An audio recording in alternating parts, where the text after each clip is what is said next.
Vamos. Tá valendo. Não vou precisar pedir silêncio, tenho certeza disso. Boa tarde a todos que estão aqui conosco presencialmente. Para você que está assistindo de casa, bom dia, boa tarde ou boa noite. Nós temos aqui 17 questões de TRTs, 17 questões da Fundação Carlos Chagas, 17 questões de 2017. Então, bem atual, e que pode, de repente, demonstrar, ensejar a cara do que vai ser a prova do TRT 21. Prova essa que se aproxima e que a gente está buscando atalhar o caminho rumo à nossa aprovação. A qualquer momento pode me interromper, pode questionar e a gente vai debatendo, discutindo esses temas tão importantes. Alguns de vocês já estudaram esses assuntos, outros não. Então, quem não estudou ainda e de repente sente alguma dificuldade, não se desespere. É absolutamente natural, porque você ainda vai ver essa matéria. Se por um acaso as informações forem passadas sem que você tenha rememorado esse ponto, anote aí, depois assista o vídeo, se for o caso de vocês aqui da sala. Você em casa pode assistir várias vezes, mas o importante é a gente consolidar aqui o tema. A partir de cada questão eu buscarei tratar de outros temas correlatos para que a gente possa, nessa hora e meia, ter a oportunidade de tratar do maior número possível de assuntos e, quem sabe, identificar alguns temas com seu objeto de abordagem na sua prova. Então acompanhe, por gentileza, primeira questão, e eu esqueci os óculos e não estou conseguindo ler direito. Primeira questão da prova do TRT 24, Framboesa, já pensou? Pretende criar a Associação X e Ludmila pretende criar a Cooperativa S. Consultando a Constituição Federal, elas verificam que essa questão envolve o direito de associação, a liberdade de associação, que está prevista no artigo 5º. A nossa Constituição vai nos dizer que é plena a liberdade de associação, desde que a finalidade seja lícita. Seja uma finalidade não proibida por lei, seja uma finalidade abraçada, tutelada pela legislação. Além disso, a associação não pode ter natureza paramilitar. A associação não pode se assemelhar às instituições policiais, às instituições militares. Então é por isso, por exemplo, que as milícias no Rio de Janeiro elas são proibidas. É por isso que a gente pode pegar um exemplo do direito de um outro país, de uma estrutura de um outro país, como as Farc na Colômbia, tem natureza paramilitar, não seria no Brasil, evidentemente, como não é lá, permitido. Então a associação ela não pode ter natureza paramilitar. Ainda que no intuito inicial até fosse com a finalidade ilícita, mas ela não pode, pela própria natureza constitucional, ter essa semelhança, essa aparência de natureza paramilitar. Não pode. A criação de associações e na forma da lei a de cooperativas não depende de autorização, sendo proibido, inclusive, a intromissão do Estado no seu funcionamento. Então aqui a gente já encaminha a resposta da questão. A criação de associações não depende de autorização do Estado. A criação de cooperativas também não depende de autorização do Estado, porém na cooperativa a lei pode impor algumas condições adicionais, a lei pode impor algumas dificuldades adicionais para a sua criação. Mas para ambos, a associação e cooperativas, não se exige autorização do Estado para a sua criação, para a sua instituição, e é proibida a interferência, é vedada a intromissão do Estado em seu funcionamento. Vale ainda citar outros dois pontos que a Constituição menciona. É facultativa a associação, a sindicalização, você integrar ou não a associação, você integra se quiser e em fazendo parte você sai na hora que quiser, é facultativa, é uma liberalidade que a Constituição dá, e as associações elas têm a possibilidade de representar os seus filiados, tanto judicial como extrajudicialmente.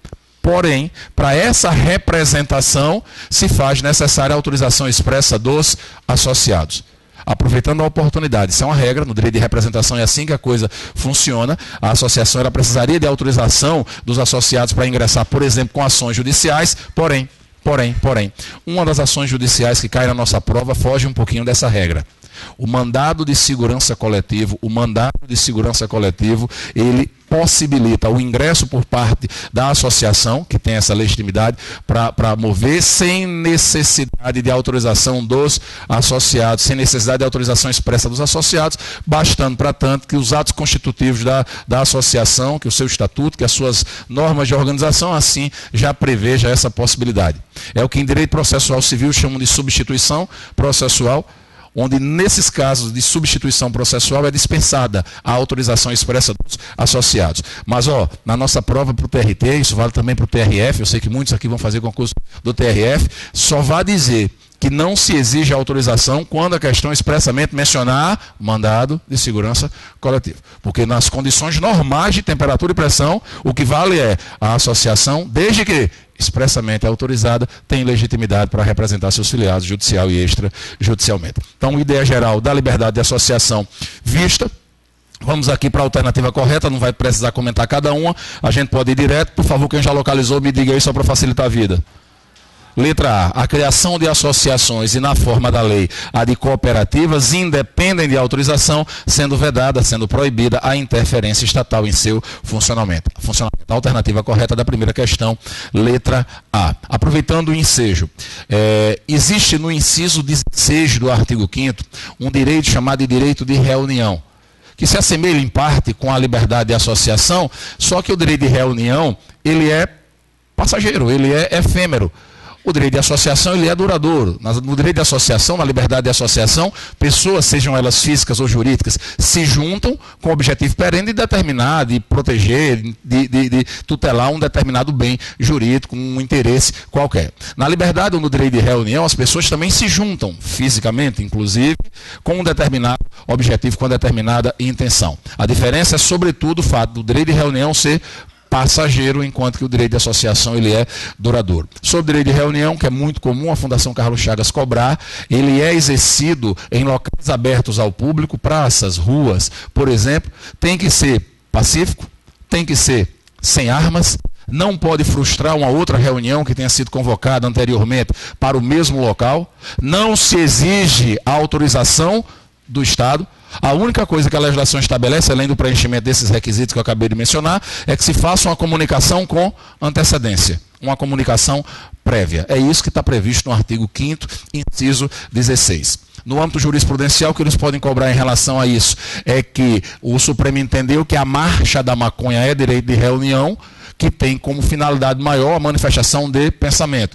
É legítima a marcha da maconha? É legítima, desde que não fume maconha enquanto se realiza essa marcha, desde que não incentivem a venda, a comercialização, desde que não tenha crianças dentro daquele ambiente, mas é legítima. Observado esses requisitos, é perfeitamente possível. E para encerrar, e a gente ir para a questão número 2, se caiu na prova, em razão de ato abusivo do poder público, foi restringida uma reunião que era legítima. Qual a ação constitucional a ser movida? Sem medo, mandado de segurança. A proteção ao direito de reunião se faz por mandado de segurança. Fechamos então a nossa primeira questão.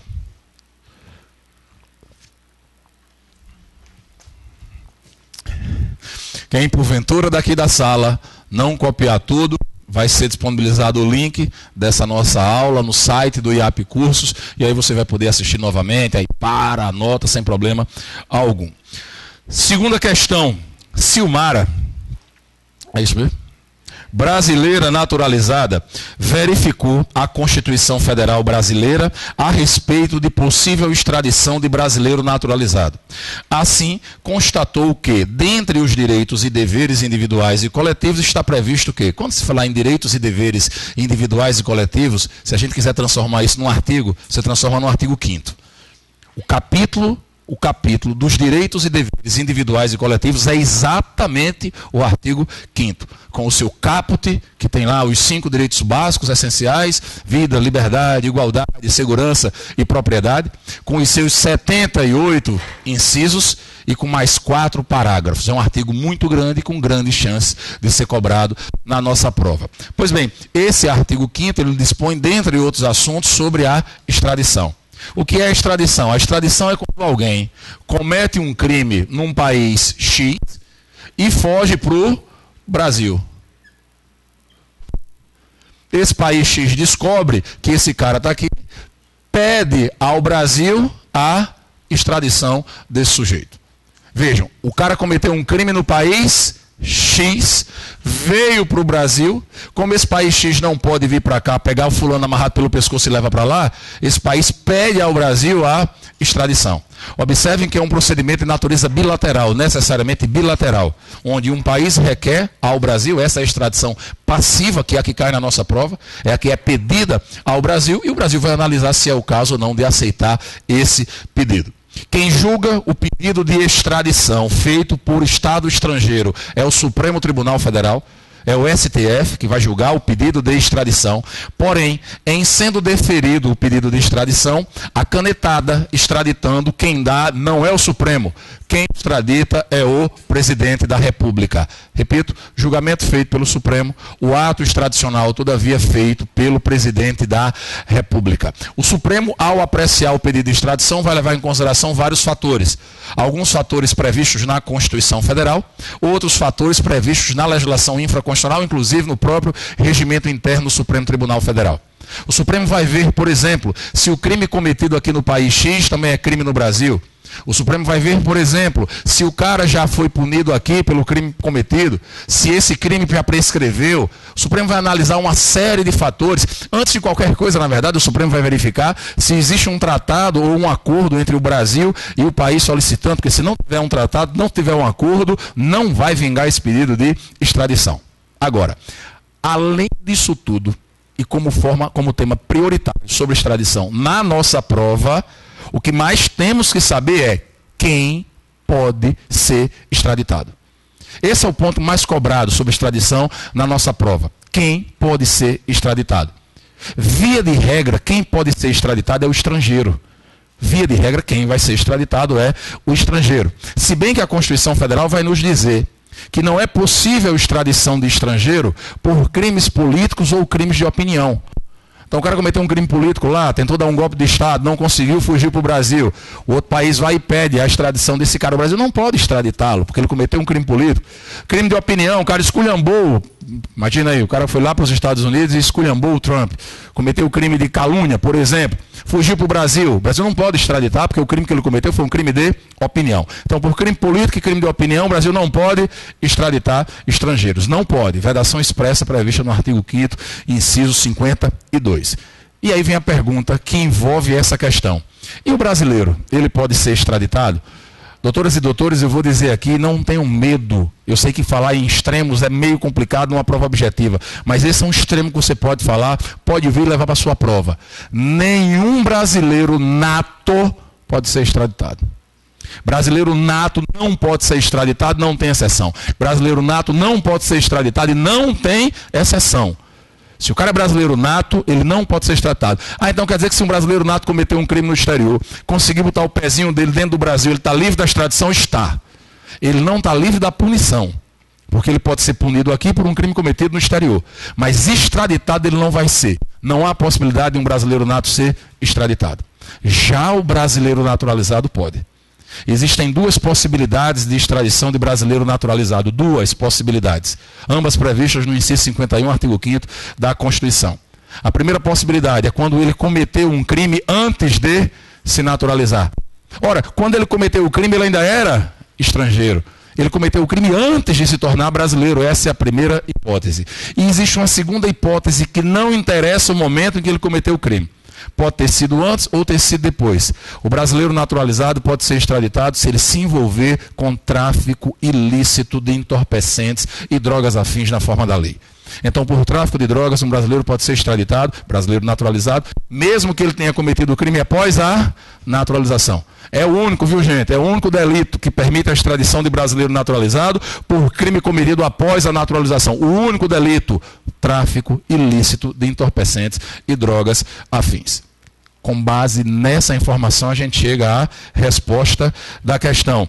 Então, letra A, nenhum brasileiro será extraditado, salvo naturalizado, em caso de crime comum praticado antes ou depois da naturalização, ou de comprovado envolvimento em milícia armada e grupos guerrilheiros. Quando você lê bastante a Constituição, quando vem uma coisa dessa que não está lá, chega a dói o ouvido, certo? Elimina a letra A.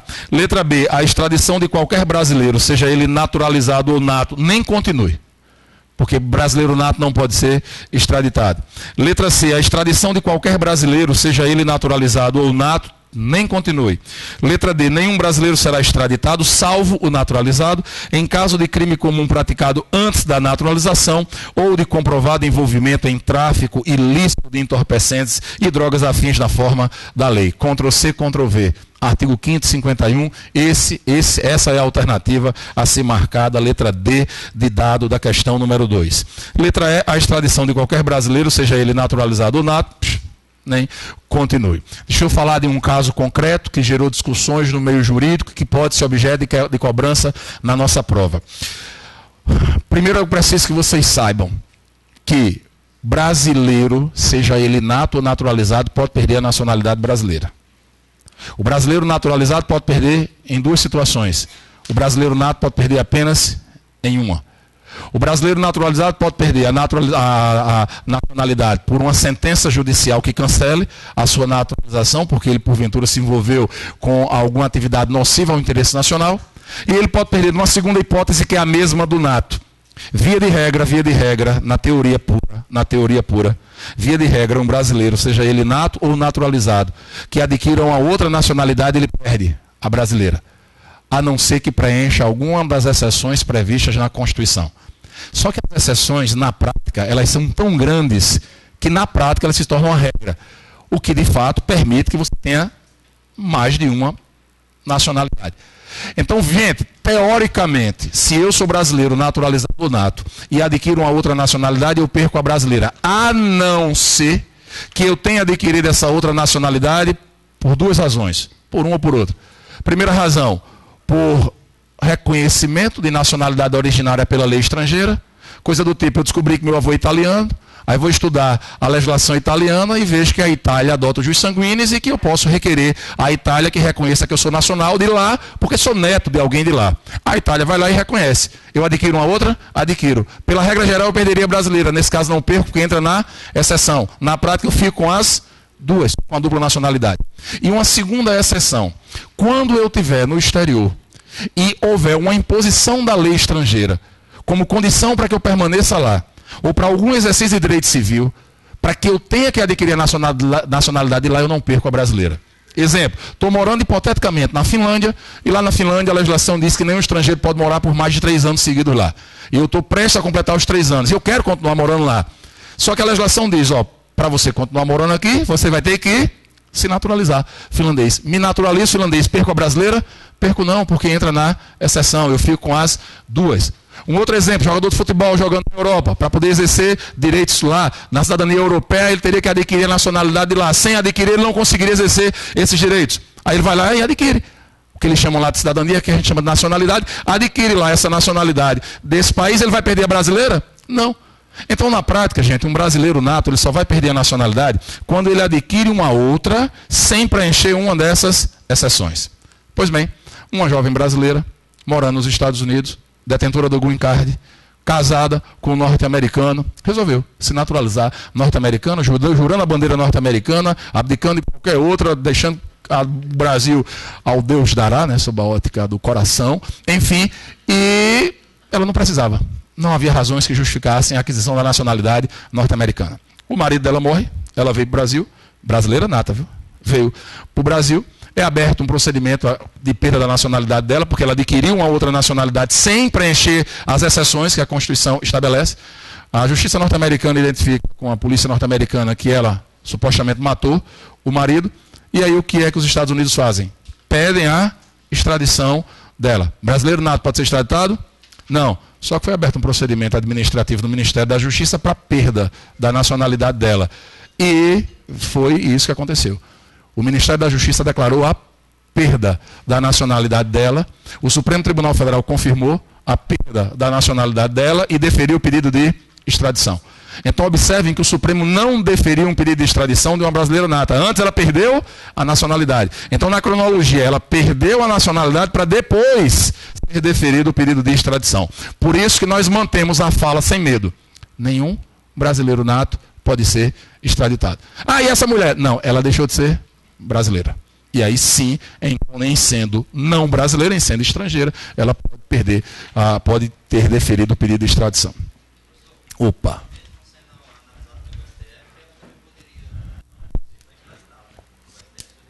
O Supremo podia dizer de não extraditar por outros motivos? Poderia, tranquilamente. Não foi o caso, não. Ele deferiu. Certo? Mas poderia, sem dúvida nenhuma. Poderia. Pode o quê?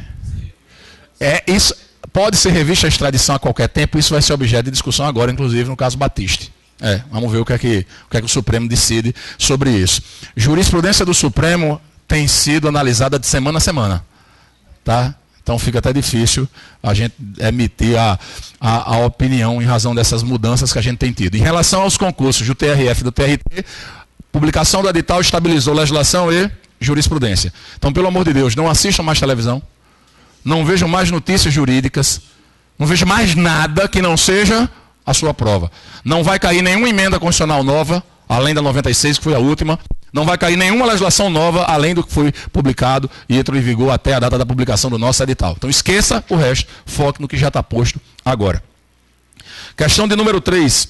A Constituição Federal prevê expressamente, dentre os direitos sociais, que é direito dos trabalhadores urbanos e rurais. Vamos por parte.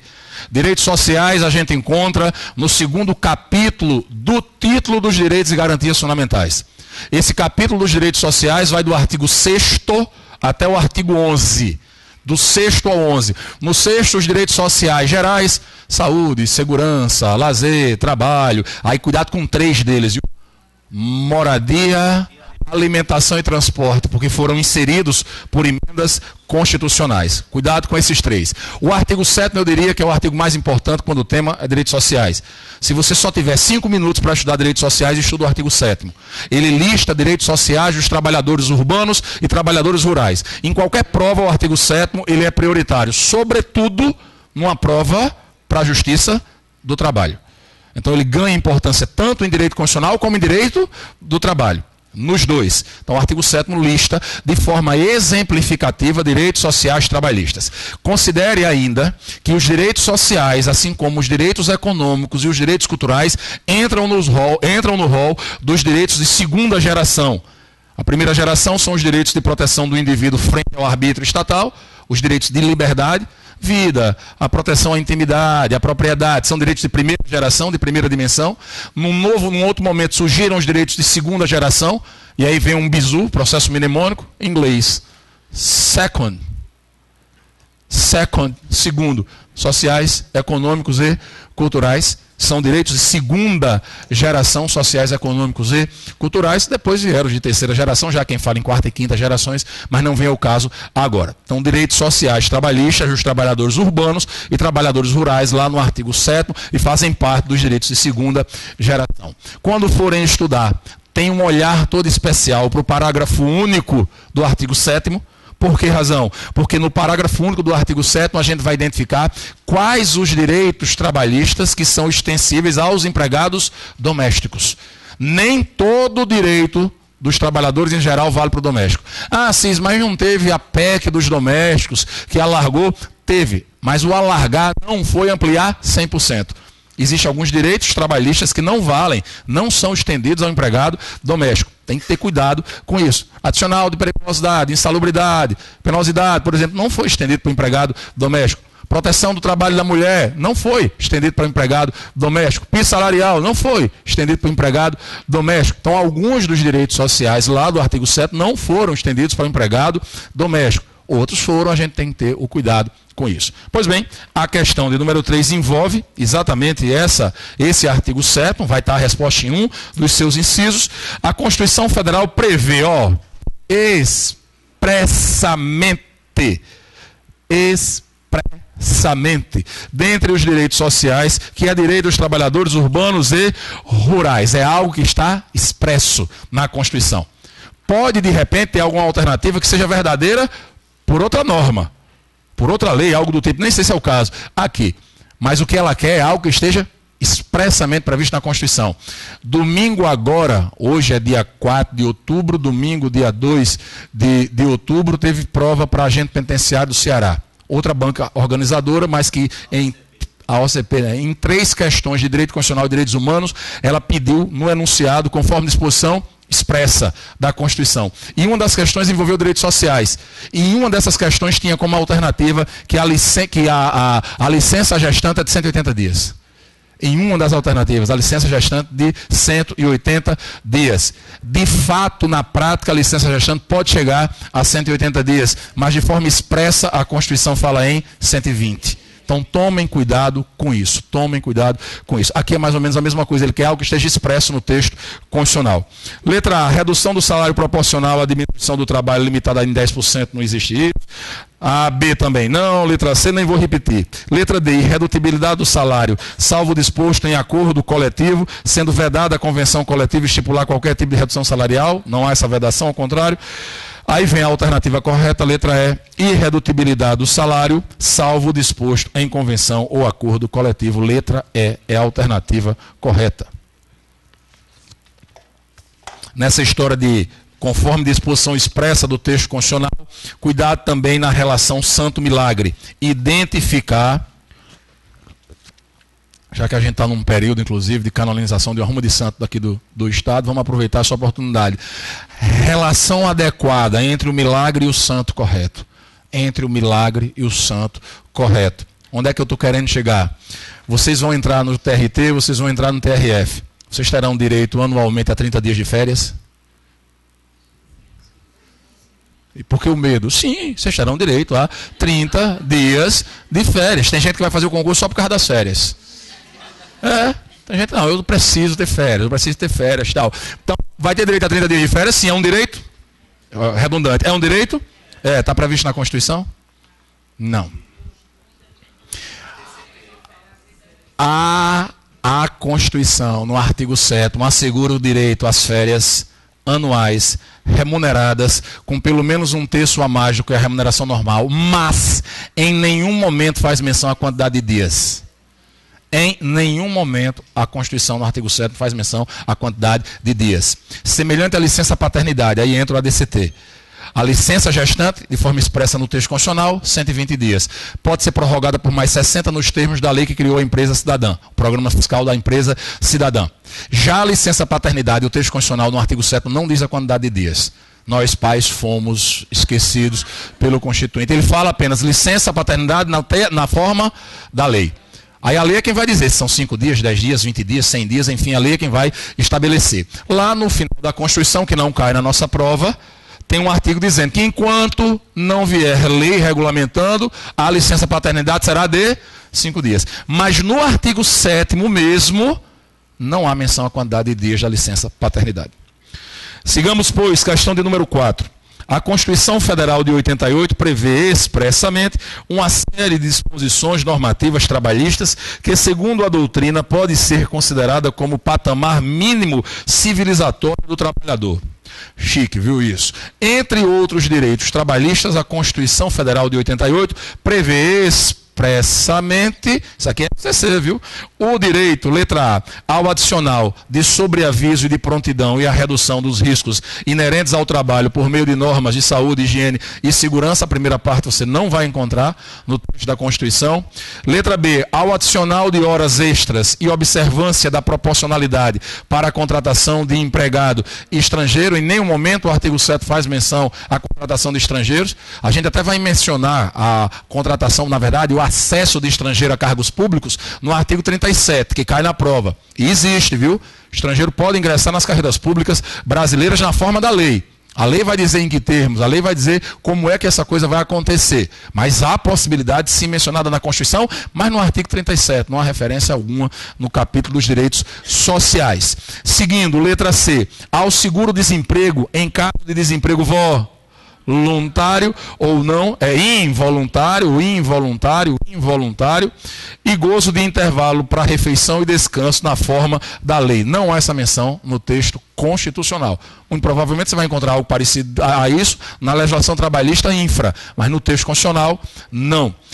E aí, cuidado, mais uma vez, já que vocês vão estudar a CLT, já que vocês vão estudar normas trabalhistas, você tem que saber de onde é a informação que você sabe. Não basta saber do conteúdo, você tem que saber de onde você tirou essa informação. Porque se você só souber o conteúdo sem saber a informação, você pode errar a questão. Semelhante ao que acontece nas provas de direito constitucional, que cobram princípios fundamentais. O que é princípio fundamental que cai na nossa prova? Olhando para o índice da Constituição. Tudo está entre o artigo 1º e o artigo 4º. tudo, do artigo 1º ao artigo 4º, é princípio fundamental. Dentre os princípios fundamentais, a gente encontra nos incisos do artigo 1º os fundamentos. Nos incisos do artigo 3º, os objetivos fundamentais. Nos incisos do artigo 4º, os princípios que regem as relações internacionais de que o Brasil faz parte. Eu tenho certeza que a maioria de quem estudou já direito constitucional já ouviu falar em soberania, cidadania, dignidade da pessoa humana, valores sociais do trabalho e da livre iniciativa, pluralismo político, construir uma sociedade livre, justa e solidária, garantir o desenvolvimento nacional, erradicar a pobreza e a marginalização e reduzir as desigualdades sociais e regionais, promover o bem de todos, sem preconceito de origem, raça, sexo, coidade e qualquer outra forma de discriminação, independência nacional, igualdade entre os estados, autodeterminação dos povos, não intervenção, defesa da paz, solução pacífica dos conflitos, repúdio ao terrorismo e ao racismo, prevalência dos direitos humanos, cooperação entre os povos para o progresso da humanidade e concessão de asilo político. Eu acabei de falar dos 19 incisos que nós temos nos artigos 1º, 3º e 4º. Desses 19, do que eu falei aqui, os 5 primeiros são fundamentos, na sequência 4 objetivos fundamentais, para depois 10 princípios internacionais. Não basta eu saber dessa lista, eu tenho que saber exatamente quem é fundamento, quem é objetivo fundamental, quem é princípio internacional. Como é que você consegue isso? No meu caso, vários anos dando aula de direito constitucional. Vocês não terão vários anos para poder fazer essa prova de dezembro agora de 2017. Então atalhe o caminho, fazendo leituras, esquemas, tranquilizando o coração de muitos, você não precisa decorá-los. Você precisa ler e reler, a ponto de quando seu olho bater nas alternativas, você identificar quem é quem. O fiscal não vai chegar para você, pegar na sua munheca e dizer, diga aí quais são os objetivos, diga aí quais são os fundamentos. Não.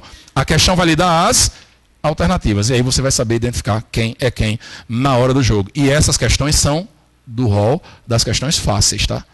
Se a gente não pode errar questão difícil, quanto mais questão fácil.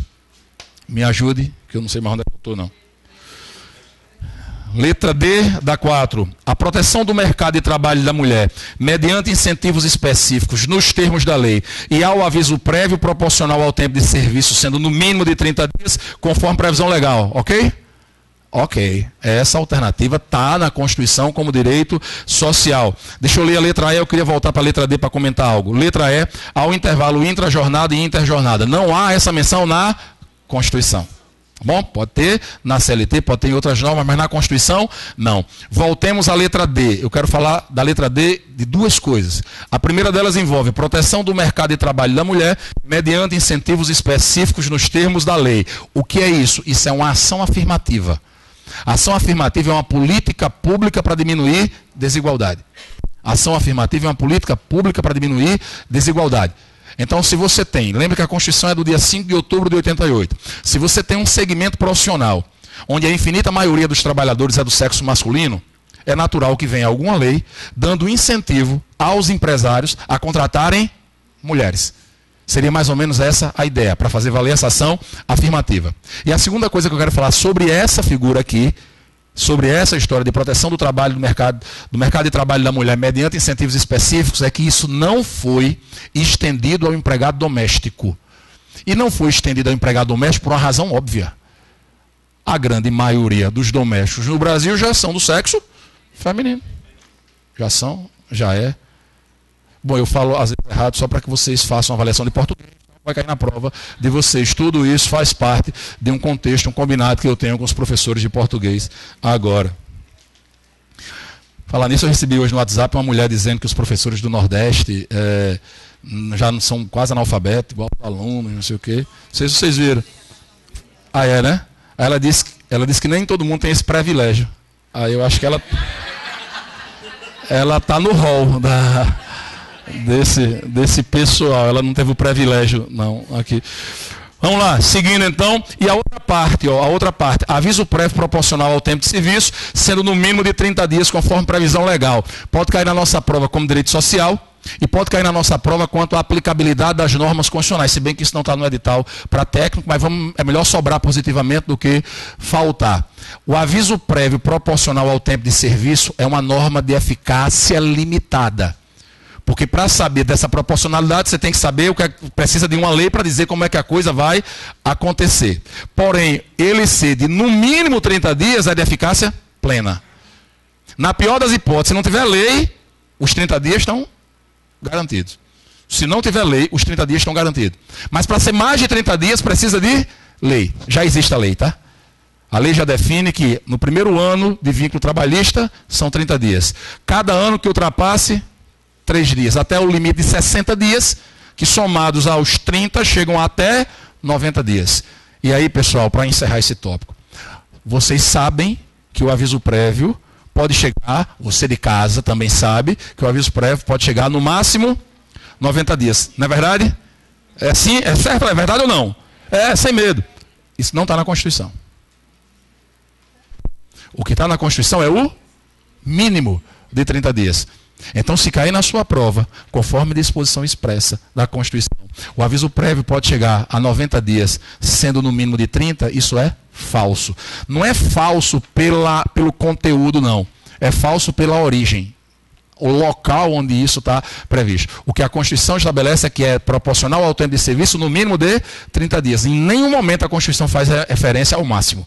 Quem faz referência ao máximo é a legislação infraconstitucional.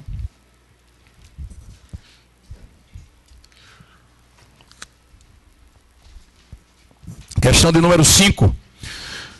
Péricles candidatou-se ao cargo de governador de determinado estado e ganhou as eleições em primeiro turno. Péricles é filiado a partido político? Não olhe para aí, não, olhe para mim. É ou não é? É. Tem que ser filiado a partido político para ser candidato? Na nossa prova, tem. Por que eu estou dizendo isso? Porque o Supremo está decidindo agora se o cara pode ser candidato sem partido político. Essa decisão do Supremo vai cair na nossa prova? Não. Você vai assistir na televisão sobre isso? Não. Não vai. Você vai estudar na hora que estiverem divulgando isso na televisão, estudar o que já está posto na legislação. Então, para ser candidato, o cara tem que ser filiado a partido político. Seguindo. Cadê? No dia seguinte à sua diplomação, quando é que ele foi eleito? Em outubro. Primeiro domingo de outubro, se houver segundo turno, último domingo de outubro. Quando é que toma posse o governador? 1º de janeiro. Outubro a eleição, 1º de janeiro a posse. Se a gente estivesse falando de deputado federal e senador, seria em fevereiro, tá? O pessoal do Poder Executivo toma posse em janeiro. O vereador também, ainda que a Constituição não mencione expressamente, é em janeiro. Mas deputados e senadores só em fevereiro. Voltemos aqui. O governador é eleito em outubro, toma posse em janeiro. Mas em dezembro, depois de eleito, antes de tomar posse, ele recebe um diploma da Justiça Eleitoral. Um diploma mesmo, igual o diploma que a gente tem de conclusão de curso. Um diploma. Esse ato solene é chamado de diplomação, ou expedição do diploma. A partir da diplomação, é aberto um prazo de 15 dias para que seja impugnado o mandato dele. Através de uma ação judicial chamada de ação de impugnação de mandato eletivo. Essa ação judicial é movida num prazo de 15 dias contados da diplomação. É movida onde? Justiça eleitoral. Quem entra com a ação tem que provar? Tem. Quem entra com a ação tem que provar que o cara ganhou com abuso do poder econômico, ou que o cara ganhou por atos de corrupção, ou que o cara ganhou por fraude. Ele tem que provar. Para evitar o dano à imagem do sujeito, se porventura for mentira, sobretudo, se porventura for mentira a acusação, essa ação tramita em segredo de justiça. Tudo o que eu falei, a gente encontra no artigo 14, parágrafos 10 e 11. 14, parágrafos 10 e 11. E o que eu falei já é suficiente para responder a questão. Sem muito arrudeio, quem achou a alternativa correta, me diga aí, por favor. Letra E. Poderá ser impugnado ante a Justiça Eleitoral no prazo de 15 dias, contados da diplomação, instruída a ação com provas da corrupção. Perfeito. Essa é a alternativa correta. Como é que vai cair alternativas diferentes dessa? Mudando o prazo. Mudando a justiça. Tem alternativa aqui dizendo que é na Justiça Federal, quando na verdade é na Justiça Eleitoral. Então cuidado com isso. Esses são os pontos principais que eles mudam para colocar em alternativa errada. Questão 5, letra E. Questão de número 6. Sérgio é servidor público da administração direta e candidatar-se-á nas próximas eleições municipais para o cargo de prefeito. Investido no mandato de prefeito. Ponto. Investido no mandato de prefeito, Sérgio. Primeiro, Sérgio é servidor público. Servidor público pode se candidatar a cargo eletivo? Pode. Em geral, o servidor público pode se candidatar a cargo eletivo. Em sendo eleito, ele vai poder acumular o cargo efetivo que ele ocupa na administração pública com o cargo eletivo? Pode, exclusivamente, se for o de vereador, e ainda assim tem que haver compatibilidade de horários. Se não houver compatibilidade de horários, o que é que ele vai ter que fazer? Ele vai exercer o mandato eletivo e tem a possibilidade de escolher a remuneração do cargo efetivo. Essa solução de escolha da remuneração também vale para o prefeito. O prefeito não pode acumular. Lembre, só quem pode acumular é o vereador. Nenhum outro pode acumular. Só que o prefeito tem a possibilidade de escolher a remuneração. Se ele é auditor fiscal da Receita, ganha hipoteticamente R$25 mil todo mês e ganha para prefeito de uma cidade que paga 10, então ele vai ser prefeito e opta por receber os 25 mil lá da Receita Federal. Então ele tem essa possibilidade. O tempo que ele passar no mandato conta para todos os efeitos, como se no exercício estivesse, menos para promoção por merecimento. Menos para promoção por merecimento. Então imagine eu, Assis, 24 anos na Polícia Rodoviária Federal, entrei com 15 anos na instituição, 24 anos na Polícia Rodoviária Federal, ganho uma eleição para senador da República. Não, senador não, porque tem que ter 35 anos. Ganho para governador do Estado. Governador do Estado. Eu vou poder acumular? Não, vou poder escolher a remuneração?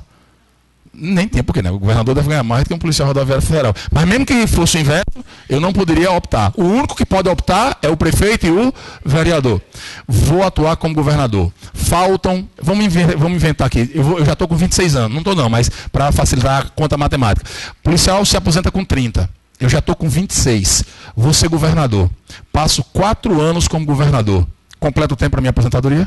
Completo o tempo para minha aposentadoria. Então, os 4 anos que eu passei como governador contam como se eu estivesse atuando como policial rodoviário federal. Eu só não posso ser promovido por merecimento, ainda que mereça bastante. Não posso ser promovido por merecimento.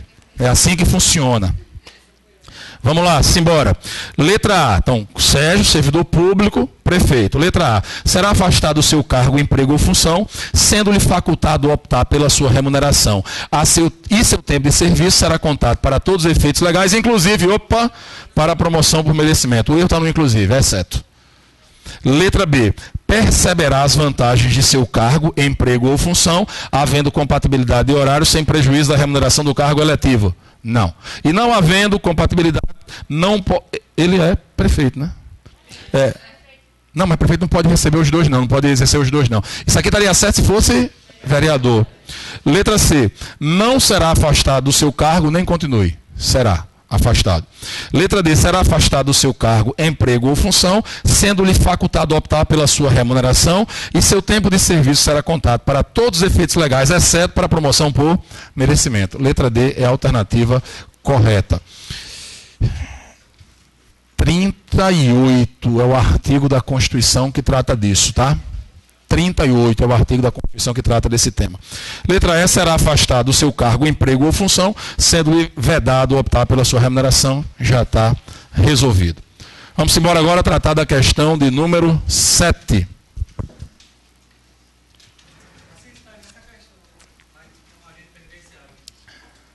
Lá do Ceará?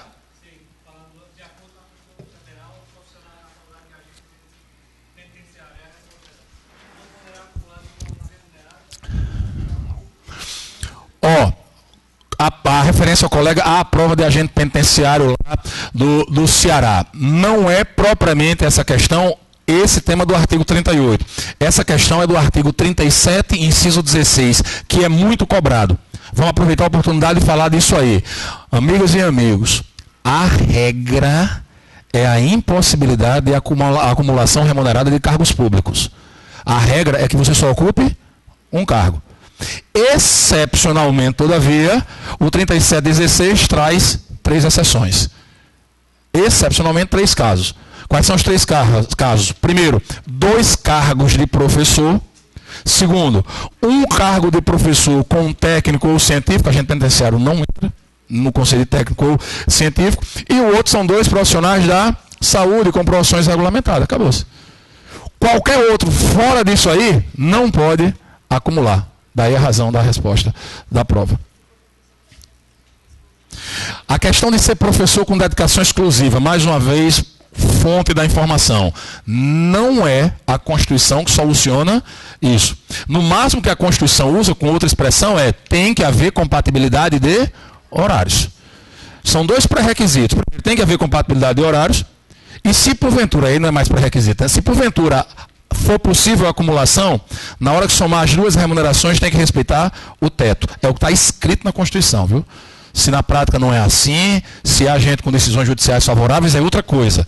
Mas a Constituição diz que na hora que somar as duas remunerações, tem que respeitar o teto. Eu acho que quem é professor não tem esse problema não, né? De somar as duas remunerações e bater o teto não. Questão 7. E aí, Bu? Pode seguir, meu amigo? Questão de número 7. A Constituição Federal assegura aos partidos políticos. Partidos políticos é artigo 17.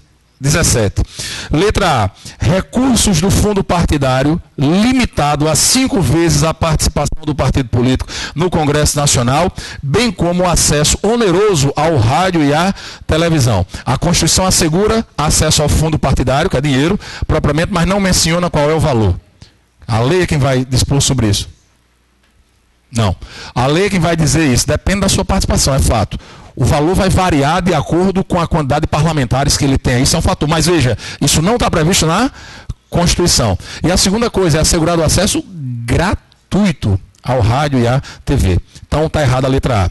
Letra B. A autonomia para definir sua estrutura interna, organização e funcionamento e para adotar os critérios de escolha e o regime de suas coligações eleitorais com a obrigatoriedade de vinculação entre as candidaturas em âmbito nacional, estadual, distrital ou municipal. Se fosse com a obrigatoriedade, nós teríamos no Brasil a verticalização das coligações partidárias. E o que é essa verticalização? Se partido X é coligado com partido Y no âmbito nacional, isso deveria ser respeitado no âmbito estadual e no âmbito municipal.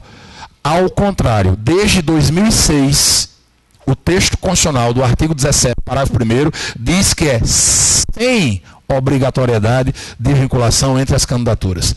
Sem obrigatoriedade. Então não há previsão, mas não há previsão da verticalização das coligações partidárias. Então está errada a letra B. Letra C. A autonomia para a criação de partidos políticos, sendo que após adquirirem personalidade jurídica na forma da lei civil, registrarão seus estatutos no Supremo Tribunal Federal. Partido político é uma pessoa jurídica, sim ou não? Sim. De direito privado. É uma pessoa jurídica de direito privado. Para ela nascer formalmente, solenemente, é feito um registro em cartório. Para depois disso, os seus estatutos serem registrados no TSE. Surge enquanto pessoa jurídica de direito privado, num cartório, depois estatutos registrados no Tribunal Superior Eleitoral. Errada então a letra D.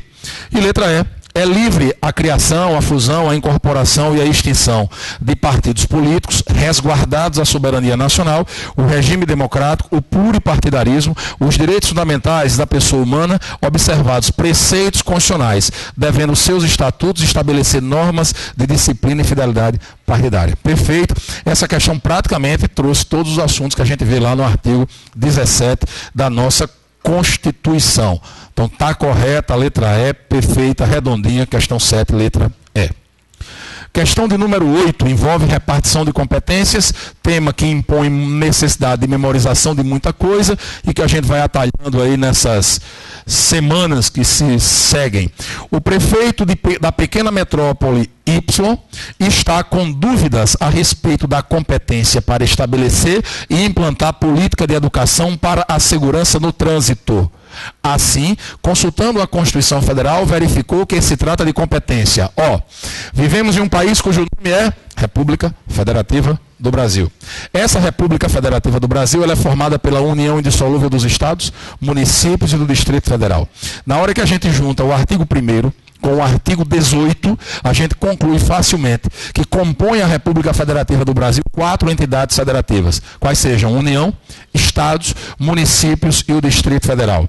Houve, em razão de sermos uma federação, houve uma repartição, uma distribuição de atribuições, uma distribuição de competências, onde o princípio base da repartição de competências é o princípio da predominância do interesse. O que é de interesse geral, a gente bota para a União.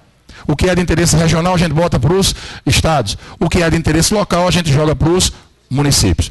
Dentro dessa repartição de atribuições, existem 4 artigos na Constituição em especial que precisam ser lidos, relidos, e aí sim, esquemas gerais de memorização, mapa mental, o que for, que são os artigos 21, 22, 23 e 24. O artigo 21 e o artigo 23 os artigos 21 e 23 tratam de competências de atos governamentais, de atos de gestão, de atos de administração. São competências materiais. No 21 são competências materiais exclusivas da União. Declarar guerra, emitir moeda, é competência exclusiva da União. No artigo 23 nós temos competências que são comuns. Comuns à União, Estados, municípios e Distrito Federal. Todos eles podem, no seu quadrado, atuar nas competências comuns. Os artigos 22 e 24 tratam de competências legislativas. Competência para criar lei. Competência para criar lei é diferente de competência para executar. Competências do 21 e do 23 são para implementação de políticas, para gestão, para administração, para atos materiais. 22 e 24 é para criar lei sobre aquilo ali. No 22, competências privativas da União. No 24, competências concorrentes entre União, Estados. E o Distrito Federal também vai no meio. Nessa competência concorrente, a União elabora as normas gerais, os Estados suplementam. Se a União não criar a norma geral, o Estado fica forte que sua bexiga, porque ele passa a ter a competência plena, completa. Se depois a União ficar com peso na consciência e criar a lei, depois do Estado ter feito a sua, essa lei estadual, no que for contrário à lei federal, ficará com sua eficácia suspensa. Por caridade, pedido de amigo, não chame de revogação isso. Eficácia suspensa. Tudo isso está no 24, quem não viu ainda vai ver direitinho. Mas aqui, filtrando para a gente responder, e nós estamos vivenciando esse Natal. Quem cria lei sobre trânsito é só a União. É competência privativa da União legislar sobre trânsito. É competência privativa da União legislar sobre transporte. Então, é a União, através de lei federal, que diz, por exemplo, que é uma infração de trânsito. Agora, é competência comum a todo mundo, União, Estados, Distrito Federal e municípios, promover políticas de segurança no trânsito. Inclusive, a fiscalização. Então, a União, os estados, os municípios e o Distrito Federal podem, por exemplo, fazer aquelas campanhas de pare junto à faixa de pedestre, fazer campanha de não use o telefone celular enquanto estiver dirigindo, nem no WhatsApp, nem nas ligações. Todos eles podem? Podem. Pode o município fiscalizar e aplicar multas de trânsito naquilo que o Código de Trânsito determina? Não só pode, como Natal está fazendo isso com força. Eu volto essa semana mesmo andar de ônibus, não sei mais como é, mas vou voltar, ando, não sei mais se pula para catraca, como é que o Tix, não sei se o Tix ainda vale, né? Se ainda vale o Tix, não sei como é que funciona, porque eu estou vendo a hora, já estou me imaginando entregando meu carro à STTU pelo valor das multas, né, que tem aí. Nem imagine. Pessoal, então quem vai criar a lei sobre trânsito é só a União, mas a implementação de políticas de segurança de trânsito é todo mundo. É todo mundo. A questão, então, trata de uma competência que é comum. Alternativa correta? C. Comum da União, dos Estados, do Distrito Federal e dos municípios. É só da União legislar, criar a lei. O Código de Trânsito é uma lei de Natal? É uma lei do Estado do Rio Grande do Norte? Não, é uma lei federal, de 1997. É uma lei federal. Ok? Fechamos esse primeiro bloco.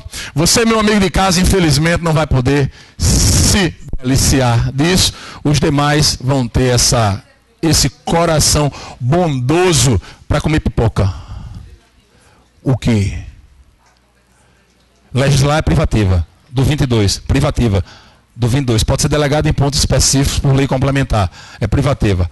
Ok? Intervalozinho. Cadê, Bu? Tá chegando ainda? Me ajude. 9. Perfeito? Vai ter live agora? Vai para qual? Para onde? Instagram? Tô craque nesse negócio agora. Blogueirinho. Eu vou fazer igual o menino, filho de um amigo meu, na época que o Twitter estourou, que ele botou: estou indo para o quarto. Indo ao quarto. Aí eu disse, eu botava para ele: quando passar pelo corredor, avise, sabe? Aí ele me bloqueou. De toda vez que eu ficava fazendo isso, eu estou quase igual a esse menino.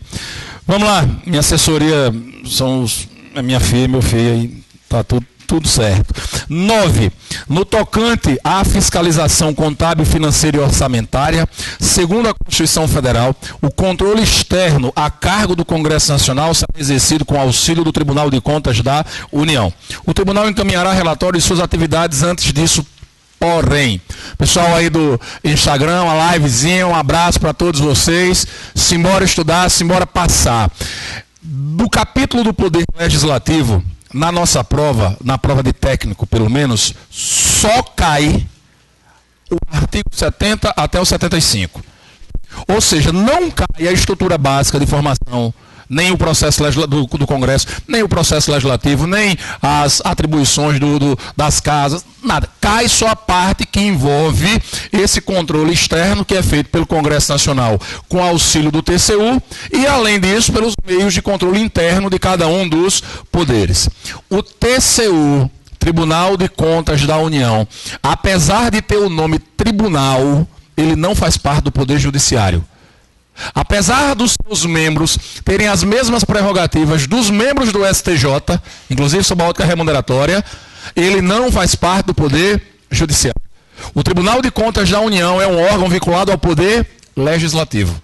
O Tribunal de Contas é atrelado ao Poder Legislativo, dá um suporte técnico ao Congresso Nacional, o TCU. E esse Tribunal de Contas da União, nas atividades que desempenha, ele precisa fazer relatórios a encaminhar para o Congresso Nacional.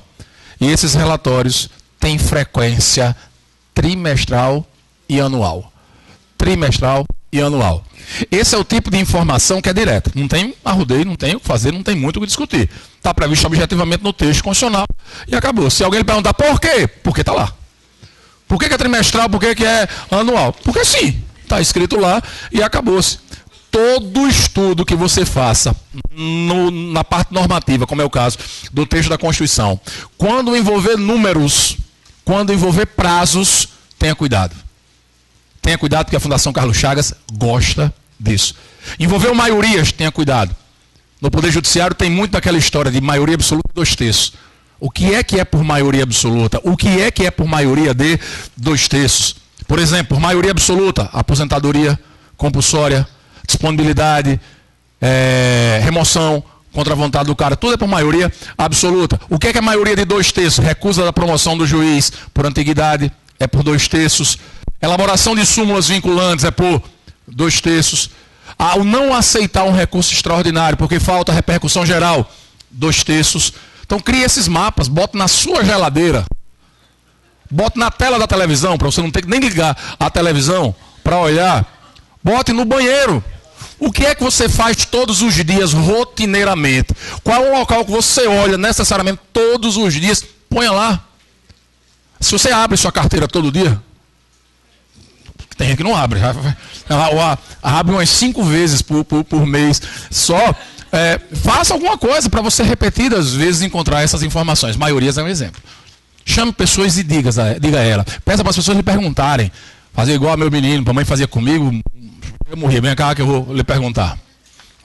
Vai ter prova amanhã, pronto. Eu vou perguntar aqui, fazer aquilo ali. Eu tremi as pernas quando eu me lembro de mamãe fazendo aquilo comigo. Com um tamanco que ela tinha do lado. Agora R, infeliz, para você ver uma coisa, R. Pois bem, você bota o tamanco do lado. É você mesmo que vai fazê-lo. Simbora, então. Vou ver os números, tenha mais atenção. Então, qual é a alternativa correta da 9? Da 8, da 9, né? D de dado. É para o Congresso Nacional que o relatório é encaminhado com a periodicidade trimestral e anual. Então, 9, letra D de dado. Questão de número 10. Considera os seguintes atos do presidente da República praticados contra. Antes disso, princípios fundamentais é o que a gente encontra do artigo 1º até o artigo 4º. República é princípio fundamental, federação é princípio fundamental, Estado de Direito é princípio fundamental, os fundamentos são princípios fundamentais, a democracia é princípio fundamental, a tripartição dos poderes é princípio fundamental, os objetivos são princípios fundamentais e os princípios internacionais são princípios fundamentais. Por quê? Porque se encontram do artigo 1º até o artigo 4º. Caiu numa prova da FCC pedindo para que você marcasse aquela alternativa que contemplasse só princípios fundamentais. Em uma delas eles colocaram República, Federação, Estado de Direito e Presidencialismo. O Brasil tem os 4? Tem. Só que presidencialismo não está no início da Constituição. O presidencialismo não faz parte do rol dos princípios fundamentais por uma razão simples. O Constituinte não quis colocar ele lá. Que o Brasil é um país presidencial, mas isso não é princípio fundamental. E teve muita gente que marcou essa alternativa. E errou especificamente por conta do presidencialismo. Nós adotamos o presidencialismo, a gente vê isso no capítulo do Poder Executivo. No presidencialismo, nós vamos ter um Poder Executivo monocrático. E o que é um Poder Executivo monocrático? É aquele em que uma única pessoa, uma mesma pessoa desempenha 2 papéis, o papel de chefe de Estado e o papel de chefe de governo. E quanto a isso, um dos temas que cai sobre o Poder Executivo na nossa prova ganha importância. Competências do Presidente da República. Artigo 84. Lista as atribuições do Presidente da República. Competências privativas do Presidente da República. Inclusive no parágrafo único que ele possibilita a delegação de 3 das 27 competências do Presidente a 3 autoridades diferentes. É possível delegar algumas competências? Memorização obrigatória. O outro tema que cai na nossa prova sobre o Poder Executivo envolve essa questão. Qual é o outro tema? Responsabilidades do Presidente da República. O Presidente da República pode cometer um crime comum, e se ele cometer um crime comum, quem vai julgá-lo é o Supremo. O Presidente pode cometer crime de responsabilidade, e se ele cometer um crime de responsabilidade, quem julga é o Senado. Mas em ambos os casos, viu, gente de casa, quem está lá assistindo pelo Instagram, seja por crime comum ou por crime de responsabilidade, o processo contra o Presidente só se inicia se a Câmara dos Deputados autorizar por 2/3 dos seus membros. A Câmara dos Deputados é dividida em 3 pedaços de 171. Só tem 171 lá. Um pedaço com 171, outro pedaço com 171 e outro pedaço com 171. Se são 2/3, são 2 pedaços de 171. Para autorizar a abertura de um processo contra o Presidente da República, precisa de pelo menos 342 votos. Isso está sendo objeto de discussão, inclusive, agora que eu digo, nesse período, porque tem uma denúncia-crime contra Temer lá no Supremo Tribunal Federal, e o Supremo não pode receber a denúncia se a Câmara não autorizar. Para autorizar é por 2/3. Crime de responsabilidade são algumas infrações político-administrativas que podem ser cometidas por várias autoridades, dentre elas o presidente. Os crimes de responsabilidade do Presidente da República estão listados no artigo 85 da Constituição. Essa questão é sobre o artigo 85. Vamos olhar isso aqui. Considere os seguintes atos do Presidente da República praticados contra a existência da União, contra o cumprimento das leis e das decisões judiciais, a probidade na administração, o exercício dos direitos políticos, individuais e sociais. Sem muito arrudeio. São 4 exemplos de atos que, se praticados contra pelo Presidente da República, atingindo um desses camaradas aqui, configura crime de responsabilidade. E aí ele seria, se a Câmara autorizasse, submetido a processo de impeachment no Senado Federal. Todos aqui estão na lista do artigo 85. Qual é a alternativa que fala de todos? B de bola, 1, 2, 3 e 4. Artigo 85 é a base da resposta. D de dado é a alternativa da 10. Questão 11. Para ver se vocês estão prestando atenção. B de bola, exato. B de bola. Porque me lembrei do Mecão e meu coração fala muito de dado. Foi mal. Meu mecão. Foi mal, é inconsciente e tal. Eu sei que muitos aí estão pensando na C, certo? Mas vamos lá. Okay. Questão 11. De acordo com a Constituição Federal, as ações contra o Conselho Nacional de Justiça são processadas e julgadas originariamente pelo... competências dos órgãos do Poder Judiciário. Tema muito cobrado. Sejam os órgãos jurisdicionais, seja o órgão de controle, como é o caso do Conselho Nacional de Justiça. No caso do Supremo e do STJ, em especial nesses dois, se bem que a gente vai ver isso com outros órgãos também, nós temos que ter cuidado de identificar o que é competência originária, aquela que já nasce lá, ou o que é competência recursal, aquele tema que chega a ele por meio de recurso. No caso Supremo, são dois recursos constitucionais que caem na prova: recurso ordinário e recurso extraordinário. No caso do STJ, são dois recursos constitucionais: recurso ordinário e recurso especial. Aí a gente tem que saber, além do nome dos recursos, quais são os temas, quais são os assuntos que podem chegar a eles. A emenda 45 é a emenda mais importante para a nossa prova quando o tema é poder judiciário. Essa emenda 45, ela criou no âmbito do judiciário, dentre algumas outras coisas, o Conselho Nacional de Justiça para fiscalizar, e criou no Ministério Público o Conselho Nacional do Ministério Público. É natural que esses conselhos, quando atuem, gerem insatisfação para algumas pessoas que podem questionar os atos praticados por esses conselhos através de ações judiciais. E aí a pergunta que vai trazer a resposta é: as ações judiciais movidas contra o Conselho Nacional de Justiça e contra o Conselho Nacional do Ministério Público, elas vão ser movidas onde? Elas vão ser objeto de acionamento onde? Em que lugar? É competência originária do STF julgar as ações contra os dois conselhos. Então as ações vão ser movidas junto ao Supremo Tribunal Federal. Não chega ao Supremo por recurso não, já nasce lá. A ação já é movida diretamente no Supremo Tribunal Federal, competência originária do STF. Cadê? B de bola, Supremo Tribunal Federal. Questão 12. Compete ao Supremo Tribunal Federal julgar em recurso ordinário. Olha o filtro que a gente tem que fazer. Primeiro a gente tem que saber se o assunto é competência do Supremo. Depois de saber que é do Supremo, a gente precisa identificar se é originária a competência ou se é recursal. Se for recursal, eu preciso saber qual o recurso. Porque pode ser alguma coisa por recurso ordinário, como pode ser por recurso extraordinário. Esse filtro precisa ser feito. Na questão 11 era uma competência originária. Na questão 12 vai ter uma competência recursal. Mas não é qualquer recurso, é por recurso ordinário. Vamos lá. Letra A. Julgar o habeas corpus decidido em última instância pelos tribunais regionais federais. A pipoca deu uma entalada.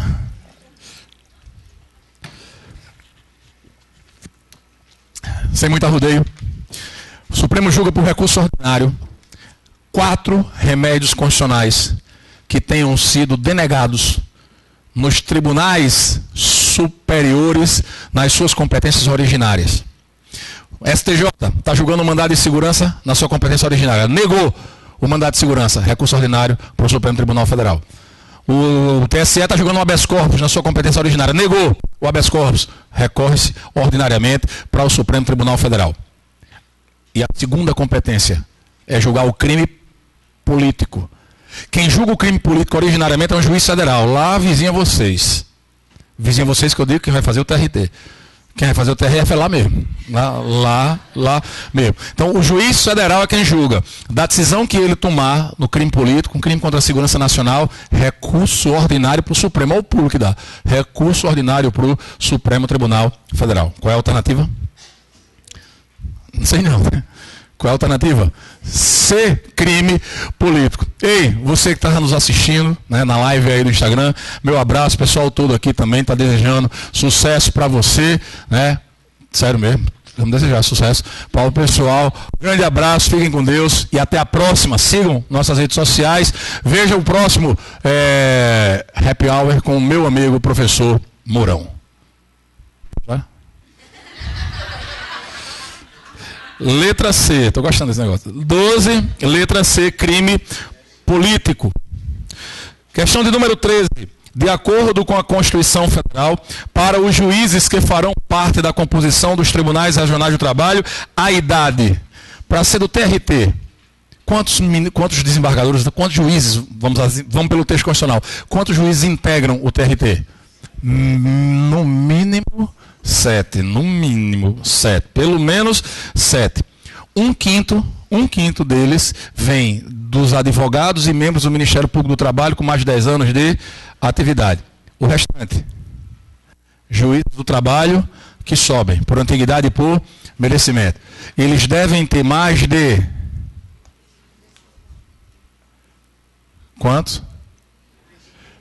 mais de 30 anos e menos de 65.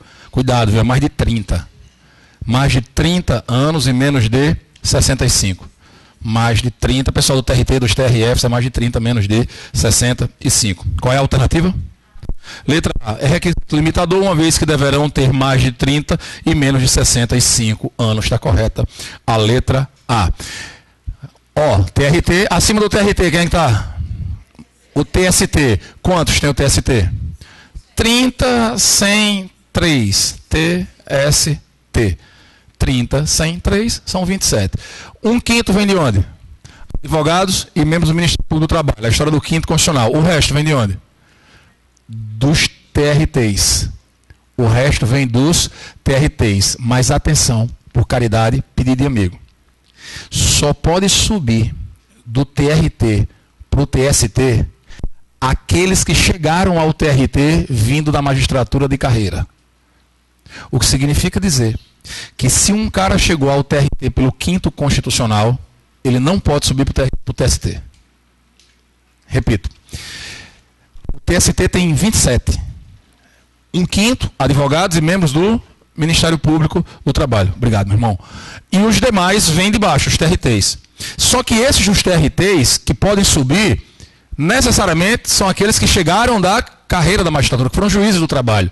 E que subiram por antiguidade e por merecimento. Aí se eu tiver entrado no TRT pelo quinto constitucional, não vou poder subir para o TST? Não. Por quê? Porque a Constituição diz que não pode. Diferente do STJ. No STJ, um terço vem de advogados e membros do Ministério Público, outro terço vem dos TJs e outro terço vem dos TRFs. Esses que sobem dos TJs e do TRF podem muito bem ter chegado ao TJ e ao TRF vindo do quinto constitucional. Significando dizer que o STJ pode ter todos os ministros oriundos da advocacia do Ministério Público. O STJ pode ter na sua composição, pode não ter na sua composição um cara sequer que seja juiz de carreira. Isso na Justiça do Trabalho, no TST, não existe. Sempre a maioria dos ministros do TST, algum dia na vida já foi juiz do trabalho. Sempre. Essa previsão é muito correta. No STJ não tem essa previsão. Então vamos lá, resolvido aqui, questão de número 14. Com a Constituição Federal de 88, o Poder Judiciário passa a ser o guardião da Constituição, cuja finalidade repousa, basicamente, na preservação dos valores e princípios que fundamentam o novo Estado Democrático de Direito. A Constituição Federal prevê expressamente que são órgãos que integram a organização da Justiça do Trabalho. Não tem artigo 111. TST, Tribunais Regionais do Trabalho e Juízes do Trabalho. Acabou-se a conversa.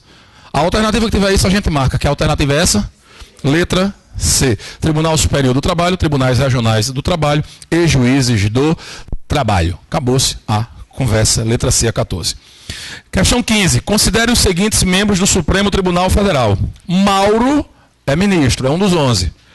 Verônica, presidente. Verônica é, né? Chique.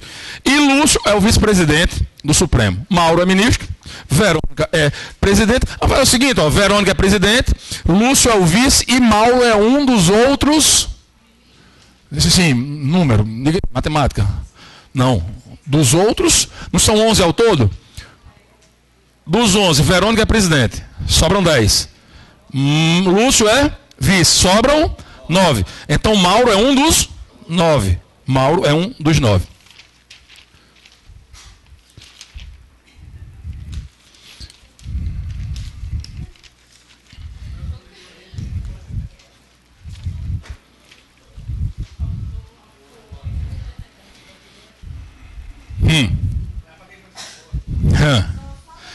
Trairagem. Na próxima aula que for de Mourão, se não vier faltando uma página, eu... Menino ruim, né? Menino ruim. Vamos lá. O Conselho Nacional de Justiça será composto por... A questão é, o CNJ tem quantos membros? Ei, CNJ...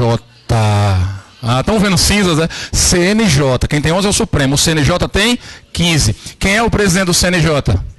É o presidente do Supremo. Então, Verônica é presidente do CNJ. Olhe Cuidado com a pergunta que eu vou fazer agora, viu, meu amigo de casa também.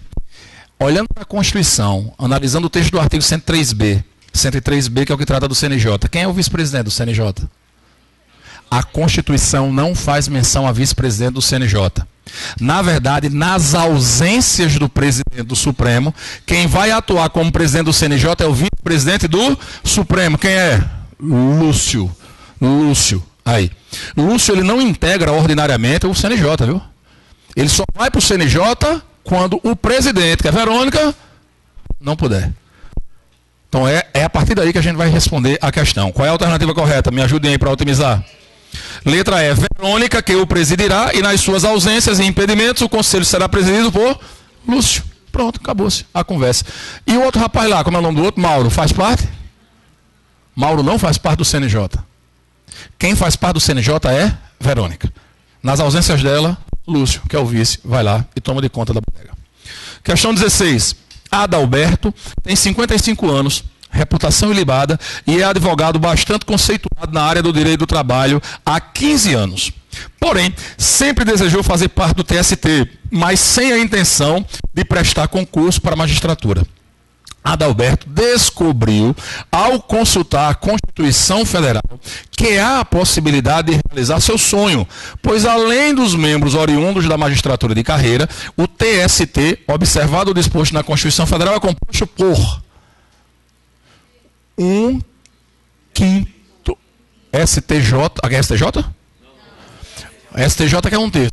O TST é menos, 1/5. 1/5 dos lugares do TST, a gente vai encontrar advogados e membros do Ministério Público do Trabalho, com mais de 10 anos de atividade. Como para ser ministro tem que ter mais de 35 e menos de 65, esse cara preenche os requisitos? Vamos lá. Então vamos aqui. Qual é a alternativa correta? Ele é composto por B de bola. 1/5 dentre advogados com mais de 10 anos de efetiva atividade profissional e membros do Ministério Público do Trabalho com mais de 10 anos de efetivo exercício. Perfeito. Gente, a regra do 5º constitucional, ela nasceu no artigo 94 da Constituição, detidamente, especificamente, para tribunais de justiça e para tribunais regionais federais. Porém, ele é pego emprestado, esse artigo 94, ele é pego emprestado lá nos artigos que falam da composição do TRT, ele é pego emprestado no artigo que fala da composição do TST, todos esses aqui têm 1/5 das suas vagas para advogados e membros do Ministério Público, e a forma de escolha do 94 é pego emprestado para o STJ, só que no STJ é mais de 1/5, é 1/3 das vagas. E como é essa forma de escolha? O órgão de classe faz uma lista sextupla, manda para o tribunal olha para os 6 nomes e escolhe 3, pega os 3 nomes e manda para o chefe do executivo, que pode ser o presidente da República ou o governador, dependendo do tribunal. E aí ele escolhe um deles, promove a nomeação. Em alguns casos precisa da aprovação do Poder Legislativo, em outros não. Então precisa, por exemplo, no STJ precisa da aprovação do Senado Federal? Precisa da aprovação do Senado Federal. No TRT tem menção a isso? Não. Então, cuidado com essa historinha de quando precisa ou não da aprovação. Então, 16 está resolvido, letra B de bola. E a saideira, 17, de acordo com a Constituição Federal, o Ministério Público faz parte das funções essenciais à Justiça.